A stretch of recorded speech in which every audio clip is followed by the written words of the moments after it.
Hi friends, मैं गीत स्वागत करती हूँ आपका मेरे चैनल हॉलीवुड इन हिंदी में। आशा करती हूँ आप सब अच्छे होंगे। फ्रेंड्स, द विचर के लीड एक्टर हेनरी कैविल अपनी रियल लाइफ में एक गेमर है। वो द विचर सीरीज में काम करने से पहले ही द विचर बुक और द विचर गेम के बहुत बड़े फैन रह चुके हैं।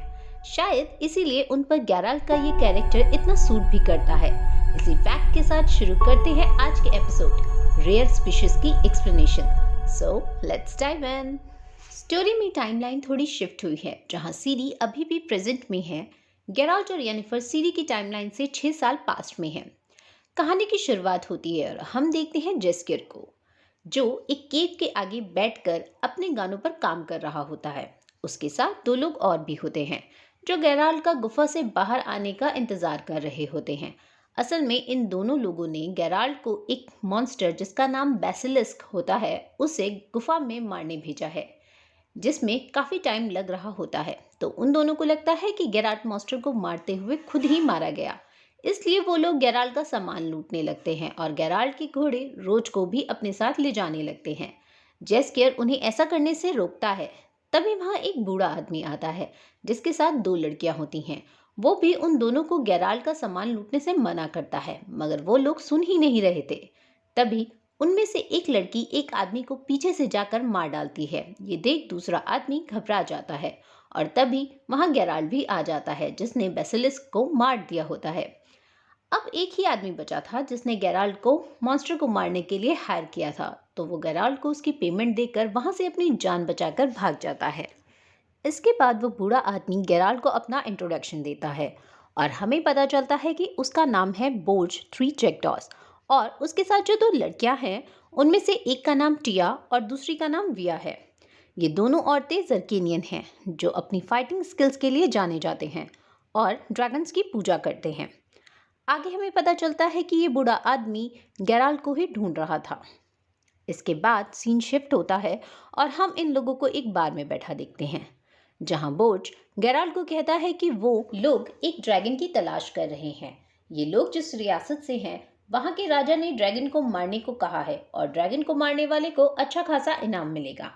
असल में कुछ लोगों ने यहाँ एक ग्रीन कलर का ड्रैगन देखा और उसे मारने के चक्कर में उसे जख्मी कर दिया और अब वो जख्मी ड्रैगन पूरी रियासत में तबाही मचा रहा है।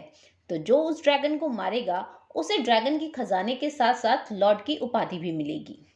ये राजा जल्दी ही एक राजकुमारी से शादी करने वाला है और चाहता है कि उसकी शादी से पहले ये ड्रैगन मारा जाए। बोज कहता है कि वो बूढ़ा हो गया है और ये एक आखिरी एडवेंचर करना चाहता है, जिसके लिए उसे गेराल्ट की मदद चाहिए। इस टास्क को करने के लिए 4 अलग अलग टीम असाइन हुई हैं और बोज गेराल्ट को अपनी टीम में चाहता है। गेराल्ट ये काम करने के लिए तैयार नहीं होता, क्योंकि उसे नहीं लगता कि ड्रैगन्स को मारना चाहिए। इस विचर वर्ल्ड में 3 तरह के ड्रैगन्स होते हैं। पहला ग्रीन ड्रैगन, जो बहुत कॉमन है। दूसरा रेड ड्रैगन, जिनकी संख्या ग्रीन ड्रैगन के कंपेयर कम होती है। और तीसरा ब्लैक ड्रैगन, जो बहुत कम पाए जाते हैं।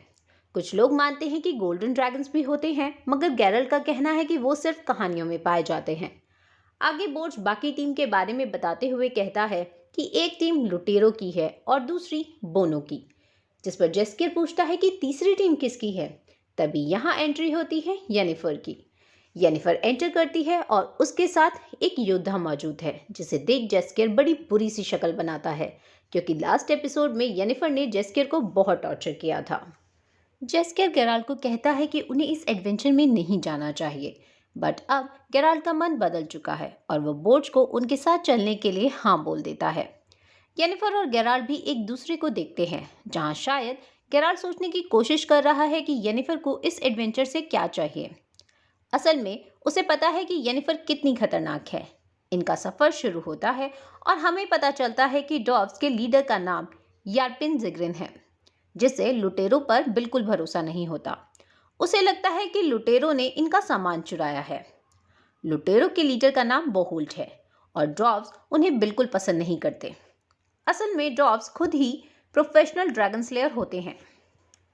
इसके बाद येनिफर गेराल्ट और जेस्कियर के पास जाती है और हमें पता लगता है कि जिस योद्धा के साथ येनिफर आई है उसका नाम है सर आइक ऑफ डेंसल, जो एक नाइट है और जिसे ड्रैगन को मारने के बाद लॉर्ड की उपाधि चाहिए।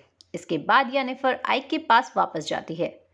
गेराल्ट इन्हें लुक्स देता है। ऐसा लगता है कि गेराल्ट को आइक और येनिफर को साथ में देखकर जलन हो रही है।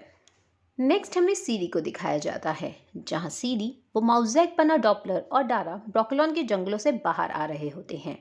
सीरी इस डॉपलर से कई सवाल पूछती है, जैसे कि आश्चर्य का कानून क्या है, गेराल्ट कौन है। वो डॉपलर सीरी के सवालों से फ्रस्ट्रेट हो रहा है, मगर उसे जवाब देता है। ये लोग जंगल से बाहर आ जाते हैं। इसके बाद फिर से हमें गेराल्ट की टाइमलाइन में ले जाया जाता है, जहां जेस्कियर टिया और विया को इम्प्रेस करने में लगा होता है। वो उन दोनों से पूछता है कि वो बोर्ज के साथ क्यों है, जिस पर टिया और विया कहती हैं कि बोर्ज के साथ काम करना सम्मान की बात है, जिस पर जेस्कियर पूछता है कि ऐसा क्यों, और वो दोनों कहती हैं कि वो सबसे सुंदर हैं। जेस्कियर को ये बात बहुत अजीब लगती है। इसके बाद बोर्ज गेराल्ट को कहता है कि गेराल्ट येनिफर को ऐसे देख रहा है कि जैसे मानो पलक झपकाते वो कहीं गायब हो जाएगी। उसे भी यही लगता है कि गेराल्ट को येनिफर से प्यार हो गया है, जिस पर गेराल्ट कहता है कि येनिफर खतरनाक है और यहाँ खतरा उस मॉन्स्टर का नहीं बल्कि येनिफर का है। तभी यहाँ इन लोगों को जंगल में ड्रैगन के द्वारा लगाई गई आग दिखती है, जिसे देख गेराल्ट कहता है कि ड्रैगन इंसानों से दूर रहना पसंद करते हैं, तो ये ड्रैगन अभी तक यहाँ क्यों है। जिस पर बोर्ज कहता है कि जब कोई नस्ल खत्म होने की कगार पर होती है तो खुद को बचाने के लिए कुछ भी करती है। इसके बाद जेस्कियर टिया और विया के लिए कुछ बेरीज तोड़ने जाता है, जहां उसे एक मॉन्स्टर दिखता है, जिसे देख जेस्कियर वहां से गेराल्ट को आवाज लगाते हुए भागता है। ये जीव बहुत भूखा होता है। गेराल्ट बताता है कि ये हेरिका है और ये नुकसान नहीं पहुंचाएगा, सब हथियार नीचे कर लो, मगर आइक अपनी तलवार से उसे मार डालता है। जिसके बाद येनिफर आइक के पास भागते हुए जाती है और कहती है कि आपको कुछ हो जाता तो, जिसे देख गेराल्ट बड़ा अजीब सा एक्सप्रेशन देता है।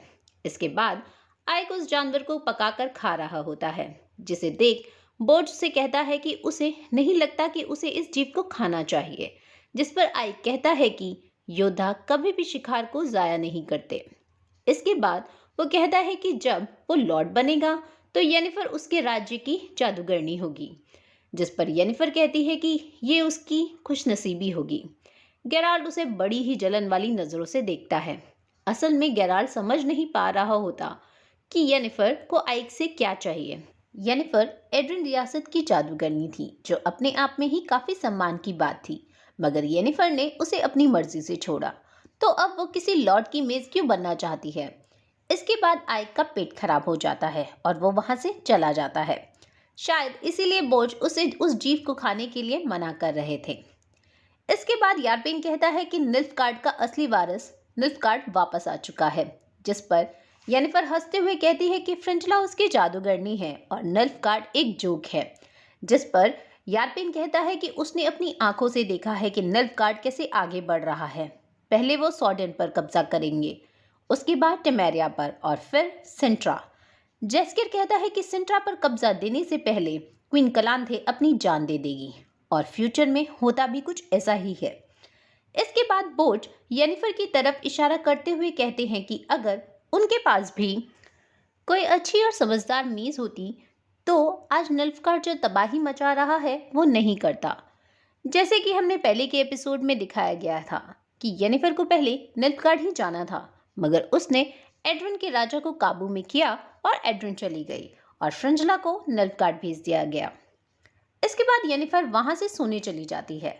बोर्ज और गेराल्ट ड्रैगन्स को लेकर बात करते हैं, जिसमें गेराल्ट कहता है कि ड्रैगन्स की संख्या कम हो रही है क्योंकि खजाने की खोज करने वाले ड्रैगन्स को मार डालते हैं। असल में इस विचर वर्ल्ड में ड्रैगन्स को खजाने का रखवाला माना जाता है और उनके मरने पर वो खजाना लोग लूट लेते हैं। नेक्स्ट हमें सीरी को दिखाया जाता है, जहां सीरी, डारा और माउज़ेक बना डॉपलर ब्रोक्लोन के जंगल से बाहर आ चुके हैं और वो डॉपलर सीरी और डारा को जल्दी चलने को बोलता है, जिस पर डारा डॉपलर से पूछता है कि वो हमले से कैसे बचा और निल्फगार्ड के चंगुल से कैसे छूटा, जिस पर डॉपलर उसे बताता है कि उसे गेराल्ट ऑफ रिविया ने बचाया और उसी ने सीरी को उसके पास लाने के लिए भेजा है। डारा को कुछ समझ नहीं आता और वो कहता है कि गेराल्ट ऑफ रिविया खुद क्यों नहीं आया, तुम्हें क्यों भेजा। वो डॉपलर अब इन सवालों से फ्रस्ट्रेट हो रहा होता है। डारा सीरी को कहता है कि उसे कुछ ठीक नहीं लग रहा। वो सीरी को याद दिलाता है कि क्वीन एथेनी ने हमेशा सही सवाल पूछने की सलाह दी थी। तभी वो डॉपलर सीरी को उसकी नानी यानी क्वीन कलांथे की शॉल देता है, जिसे देख सीरी इमोशनल हो जाती है। इसके बाद हमें गैरल्ट की टाइमलाइन में ले जाया जाता है, जहां सर आइक को किसी ने गला काटकर मार डाला होता है। यारपेन को लुटेरो के लीडर बोहोल्ड पर शक होता है। वो बाकी सबको एक दूसरे रास्ते से चलने के लिए कहता है, जो एक शॉर्टकट है। सब रेडी हो जाते हैं। गैरल्ट येनिफर से अकेले में बात करता है और पूछता है कि क्या उसने आइक को मारा, जिस पर येनिफर कहती है कि मैं क्यों मारूंगी, बल्कि जब से हम यहाँ आए हैं तुम उस पर नजरें गड़ाए बैठे हो। असल में येनिफर को भी बोहोल्ड पर ही शक होता है। वो कहती है कि उसके काम होने से पहले ही बोहोल्ड ने आइक को मार दिया, जिस पर गैरल्ट उससे पूछता है कि ऐसा क्या काम था। तो येनिफर बताती है कि उसे ड्रैगन का हार्ट चाहिए। ड्रैगन्स में हीलिंग पावर होती है। गैरल्ट कहता है कि तुम्हें जितना हील होना था तुम हो चुकी हो, जिस पर येनिफर कहती है कि हाँ, पर दूसरों को खोने की कीमत चुकाकर। येनिफर यहाँ अपनी फर्टिलिटी के इलाज के लिए ड्रैगन के ब्लड से जादू करना चाहती है। गैरल्ट आगे कहता है कि तुम यहाँ फर्टिलिटी का इलाज ढूंढने आए हो, जो सिर्फ एक कथित बात है। येनिफर गुस्से में कहती है कि ये बात कथित नहीं है, ऐसा असल में होता है।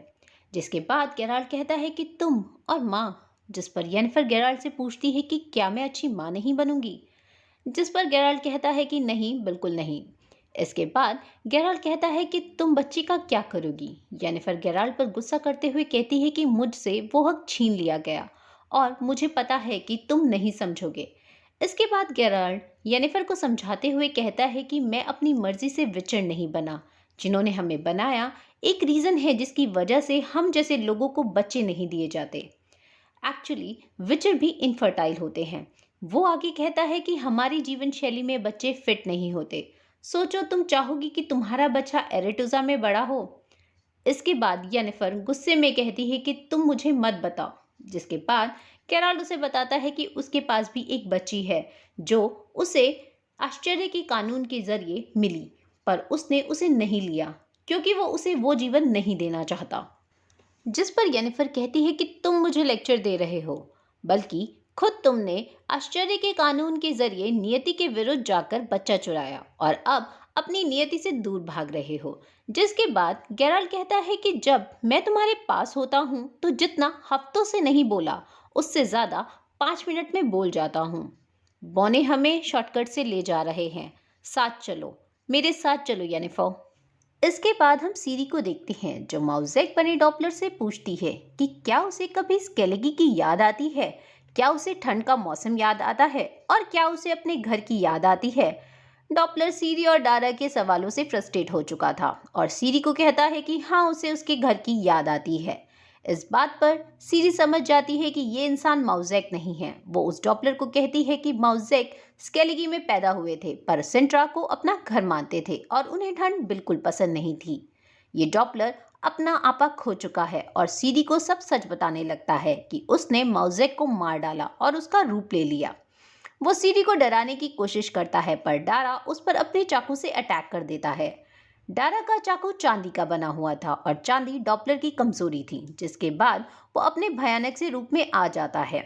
डारा उस डॉपलर को पकड़कर पूछता है कि निल्फगार्ड की आर्मी सीरी को क्यों ढूंढ रही है, जिस पर सीरी कहती है कि क्योंकि वो स्पेशल है। सीरी यहाँ अपनी हिडन पावर्स को लेकर कंफ्यूज है। इसके बाद सीरी डारा को कहती है कि वो उस डॉपलर को मार दे। डारा उस पर अटैक करने वाला ही होता है, मगर डॉपलर उसे ही धक्का देकर गिरा देता है। ये देख सीरी अपनी जान बचाकर जंगल की तरफ भागती है। इसके बाद हमें गैरल्ट और येनिफर को दिखाया जाता है, जो बोनो के साथ पहाड़ी शॉर्टकट तक पहुंचते हैं। ये बड़ा ही खतरनाक सा रास्ता होता है। पहाड़ के किनारे एक पगडंडी बनी होती है जो काफी खतरनाक लग रही होती है, जिसे देख गैरल्ट सबको वहां से लौटने के लिए कहता है, मगर बोर्ज कहते हैं कि हमें यहीं से आगे बढ़ना चाहिए। ये लोग थोड़ा घबराते हुए अपना सफर शुरू करते हैं और थोड़ी ही देर में एक लकड़ी का टुकड़ा नीचे गिरता है जो रास्ते को कमजोर कर देता है। इसके बाद बोर्ज, टिया और विया नीचे गिरने लगती हैं, मगर गैरल्ट उन्हें चेन से पकड़ लेता है। बोर्च गेराल्ड को कहते हैं कि अगर उसने चेन नहीं छोड़ी तो बाकी सबकी जान भी खतरे में आ सकती है। वो गेराल्ड को चेन छोड़कर आगे बढ़ने के लिए कहते हैं, मगर गेराल्ड इसके लिए तैयार नहीं होता। इसके बाद बोर्च खुद ही चेन छोड़कर नीचे गिर जाते हैं। टिया और विया भी बोर्च के पीछे पीछे नीचे गिर जाती हैं। नेक्स्ट सीन में ये लोग उस पगडंडी को पार कर कर एक सुरक्षित जगह पर पहुंच चुके हैं, मगर सब बोर्च के बारे में सोचकर थोड़े उदास हैं। यहाँ जैस्कियर और गेराल्ड जिंदगी को लेकर बात करते हैं और सोचते हैं कि जिंदगी कितनी छोटी होती है, इसलिए जो सही लगे वो कर लेना चाहिए। और ये बात सही भी है, जिंदगी का कोई भरोसा नहीं, इसलिए आज में जियो और खुश रहो। गेराल्ड को यह एहसास होता है और शायद इसीलिए वो येनिफर के पास जाता है और उससे अपनी फीलिंग जाहिर करता है। इनकी कॉन्वर्सेशन से हमें पता चलता है कि बीते कुछ सालों में इनके रिलेशनशिप में क्या हुआ। लास्ट एपिसोड में हमें इन्हें साथ में देखा था, जहां गेराल्ड येनिफर को छोड़कर चला गया। इसके बाद भी ये कई बार करीब आए और अगली सुबह येनिफर गेराल्ड को छोड़कर चली जाती थी। यानी ये एक दूसरे से मिलते, करीब आते और फिर एक दूसरे को छोड़कर चले जाते। गेराल्ड जब येनिफर को छोड़ना नहीं चाहता, ये एक दूसरे को किस करते हैं और इंटीमेट होते हैं। इसके बाद येनिफर गेराल्ड से पूछती है कि वाकई विचर्स में इमोशंस होते हैं, जिस पर गेराल्ड कहता है कि हाँ, विचर्स इमोशंस फील करते हैं, मगर लोग ऐसा नहीं सोचते। इससे लोगों के लिए विचर्स को नफरत करना आसान हो जाता है। नेक्स्ट गेराल्ड येनिफर से पूछता है कि वो माँ क्यों बनना चाहती है। येनिफर कहती है ताकि ऐसा कोई हो जिसके लिए मैं इम्पॉर्टेंट हूँ। गेराल्ड कहता है कि तुम मेरे लिए इम्पॉर्टेंट हो। इसके बाद ये दोनों एक दूसरे की बाहों में सो जाते हैं और अगली सुबह दोनों एक साथ ही होते हैं। इनमें से कोई भी एक दूसरे को छोड़कर नहीं गया होता।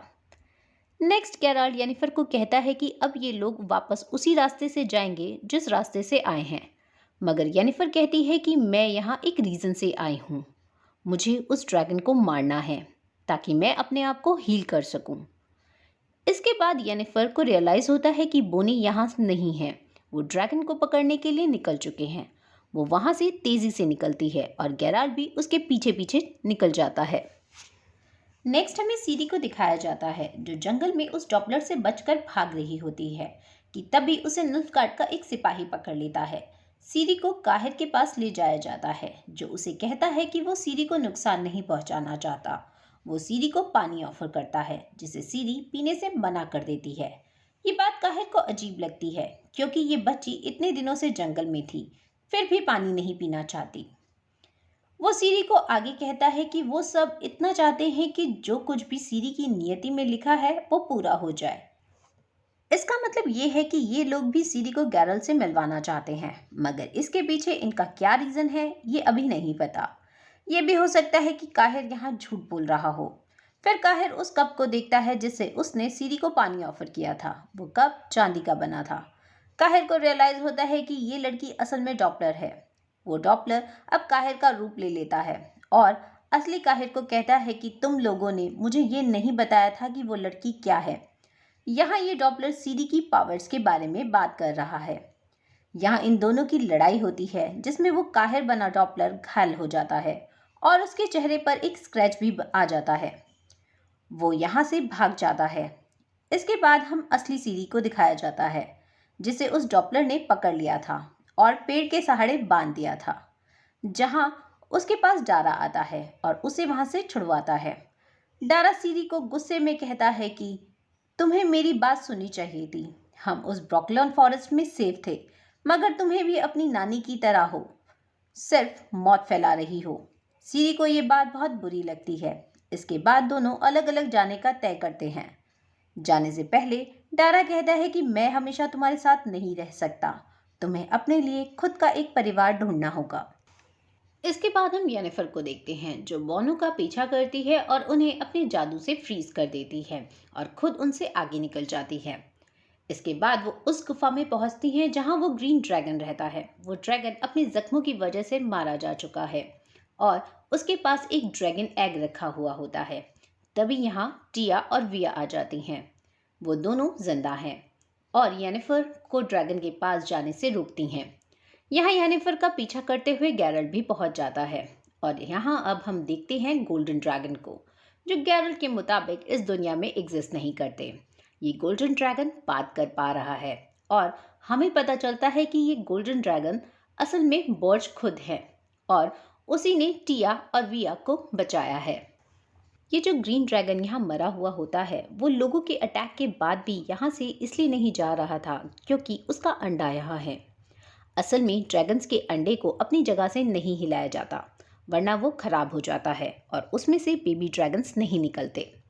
हमें ये भी पता चलता है कि ये गोल्डन ड्रैगन ही इस अंडे का पिता है जो इस अंडे की प्रोटेक्शन के लिए इंसान बनकर उनके साथ था।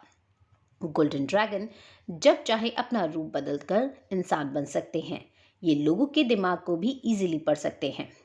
बोश बताता है कि जब उसे पता चला कि राजा ने इस ग्रीन ड्रैगन को मारने के लिए इनाम देने की घोषणा की है तो उसने खुद इंसान का रूप ले लिया और इस एडवेंचर में शामिल हो गया ताकि वह अपने दुश्मनों के करीब रहकर इस अंडे की रक्षा कर सके। आगे बोश ये भी कहता है कि उसे गेराल्ड को अपनी टीम में इसलिए लिया था क्योंकि उसे पता था कि गेराल्ड ड्रैगन को मारने की बजाय बचाने की कोशिश करेगा। तभी यहाँ लुटेरों की टीम भी पहुंच जाती है जो इस ड्रैगन को मारना चाहती है और इनाम जीतना चाहती है। यहाँ अब फाइट शुरू होती है जहाँ येनिफर और गेराल्ड अपने जादू का इस्तेमाल कर लुटेरों को मार डालते हैं। इसके बाद हमें जैस्कियर को दिखाया जाता है जो सोकर उठता है और देखता है कि सब उसे छोड़कर जा चुके हैं। वो आगे बढ़ता है तो उसे बोने फ्रीज अवस्था में दिखते हैं और उसके आगे उसे टिया और विया दिखती हैं जिसे देखकर वो हैरान हो जाता है। वहीं फिर बोर्ज अपने इंसान के रूप में वापस आ जाता है और बोनो के लीडर के पास जाकर उसे ड्रैगन्स के दांत देता है। वो कहता है कि ड्रैगन मारा जा चुका है और तुम ये दांत जाकर अपने राजा को दे दो, वो तुम्हें इनाम दे देगा। इसके बाद बोर्ज येनिफर और गेराल्ड का शुक्रिया अदा करता है और गेराल्ड को कहता है कि उसे समझ आ रहा है कि वो येनिफर को क्यों नहीं छोड़ना चाहता। येनिफर थोड़ा हैरान होती है जिस पर बोर्ज बताता है कि गेराल्ड की जिन से आखिरी विश थी कि वो येनिफर को कभी ना खोए। येनिफर इस बात से थोड़ा गुस्सा हो जाती है और कहती है कि यानी मेरे मन में जो तुम्हारे लिए फीलिंग्स है वो सिर्फ जादू है। तुमने मुझे बांध कर रखा हुआ है। हम दोनों एक दूसरे से बार बार इसलिए मिलते हैं क्योंकि तुमने उस जिन से ये विश किया था। गेराल्ड येनिफर को समझाने की कोशिश करते हुए कहता है कि ऐसा नहीं है, हमारे बीच में जो है वो जादू नहीं है बल्कि वो रियल है।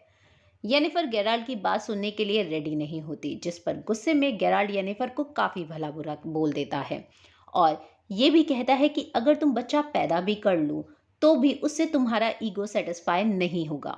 वहीं येनिफर भी गेराल्ड को कहती है कि मैं बच्चों को लेकर तुम्हारी सलाह तब सुनूंगी जब तुम खुद अपनी जिम्मेदारी निभाओगे।